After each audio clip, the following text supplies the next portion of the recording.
Let's turn to the war in Gaza. And Qatar says that the first consignment of aid under a deal which was brokered between Israel and Hamas has entered the territory. Planes carrying 61 tons of aid had flown into Egypt. It's understood that has now been delivered to Gaza, although it's not known if it's been distributed just yet. Hamas has said that for every box of medicine intended for Israeli hostages who were taken during the attack on the 7th of October, 1,000 boxes would be reserved for residents of Gaza. Meanwhile, the fighting continues. Officials from the Hamas-run health ministry in Gaza say at least 16 people were killed and many more injured in a missile strike on a building in Rafah in southern Gaza. They claim several children were among the casualties. And in the last hour, a feed from cameras in Rafah caught this explosion. Details about what exactly happened have not yet emerged. Israel, which along with several Western countries considers Hamas to be a terrorist organisation, has previously said it provides warnings to civilians of potential action and only targets militants. Well, earlier, I spoke to James Denslow, Head of Conflict and Humanitarian Policy and Advocacy at Save the Children.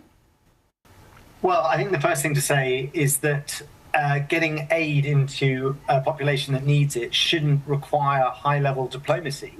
Aid should be uninterrupted and unimpaired by all parties to any conflict. So while it obviously is of good news to have medicine for all of those who need it, it's sad that it takes so much political capital for this to happen. Children who need access to food, water, medicine shouldn't have to rely on the leaders of regional countries coming to make agreements for short windows for that to get through. And of course, the scale of need in Gaza for the over 1 million children there is absolutely vast. And while, again, these medicines and these key drugs, etc., are vital, we shouldn't forget that we are dealing with a situation in which every single child in Gaza is hungry, but many children in Gaza, numbering in the tens of thousands, are heading towards famine conditions. And of course, the prospect of the death toll going up very significantly in a very short pace of time. Yeah, that warning has been given over the last few weeks or so about the situation of famine. I mean, just take us through the level of need in Gaza at the moment.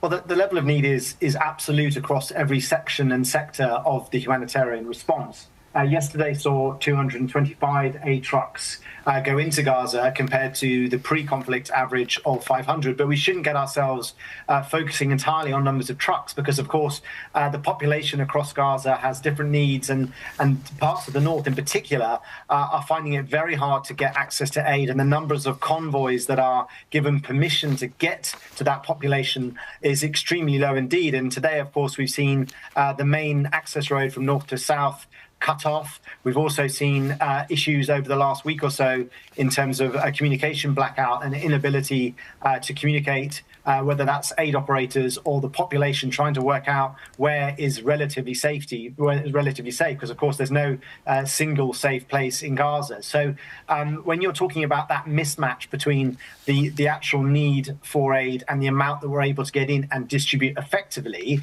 mass suffering happens in between. And of course, I would really sum up our response at the moment as not reversing or addressing the humanitarian crisis, but simply slowing its descent into greater levels of hell.